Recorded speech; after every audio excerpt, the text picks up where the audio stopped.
আম্মু আজকে তুমি কি কি রান্না করবা?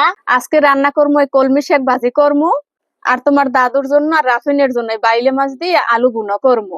হ্যাঁ, তুমি তো খালি দাদুরে আর রাফিনেরই ভালোবাসো, আমার তো ভালোবাসো না। দাদুর লেগে আর রাফিনের লেগে তো মাছ রান্না করবা, আমার লেগে তো শুধু শাক রান্না করবা। তোমারে আমি ভালোবাসি না এই কথাটা কে বলছে? আমি তো তোমারই বেশি ভালোবাসি, তুমি তো আমার মা। তুমি তো মাছ পছন্দ করো না, এই জন্য কিন্তু তোমার লাগে আমি এই যে ডিম পোস্ট করে আনছি, এই রান্না করবো। ও, তুমি আমার জন্য ডিম রান্না করবা? আমার ভুল হয়ে গেছে, সরি। আমিও তোমার অনেক ভালোবাসি। বাইলে মাছ রান্নার লেগে চুলায় পাতিল দিয়ে লইছি, তৈল, পেঁয়াজ বাটা, রসুন বাটা, হলুদের গুঁড়ি, মরিচ বাটা। মরিচটা কিন্তু আগে বাটিয়ে রাখছিলাম, এই মরিচ বাটা, জিরে গুঁড়ি, পরিমাণ মতো লবণ। সব মশলাটারে এখন একটু ভালো করে কষাইলো। মশলাটা কষাইনো হয়ে গেছে, এখন মাছটা দিয়ে দেবো। মশলার লাগে মাছটা একটু কষাইলো। মাছটা কষাইনো হয়ে গেছে, মাছটা আলাদা একটা বাটি তুলেই রাখবো, আলুটা কষাইলো। তারপর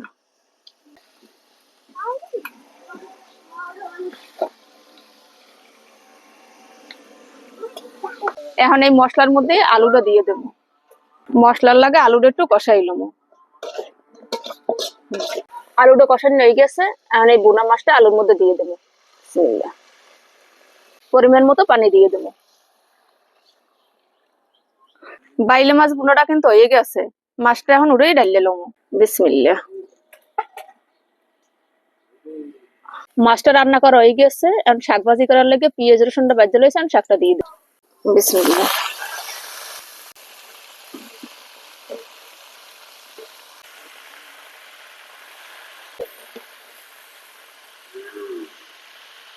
শাক ভাজিটা হয়ে গেছে, এখন শাক ভাজিটা ডালিয়ে লমো। বিসমিল্লাহ।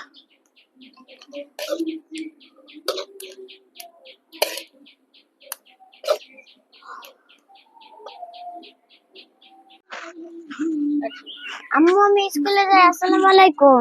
ওয়ালাইকুম আসসালাম।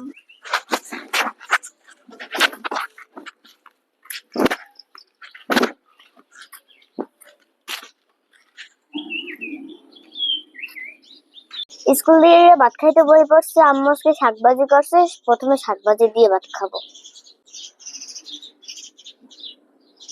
বিসমিল্লাহ। শাকভাজি দিয়ে তো ভাত খাইলাম, এখন ডিম দিয়ে ভাত খাবো।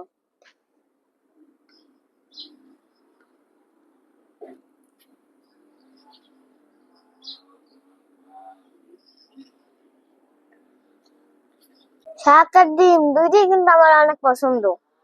আমি এখন ভাত খাইতে চাই, আপনাদেরকে দেখাইবো এখন কোনো ভিডিওতে। আসসালামু আলাইকুম।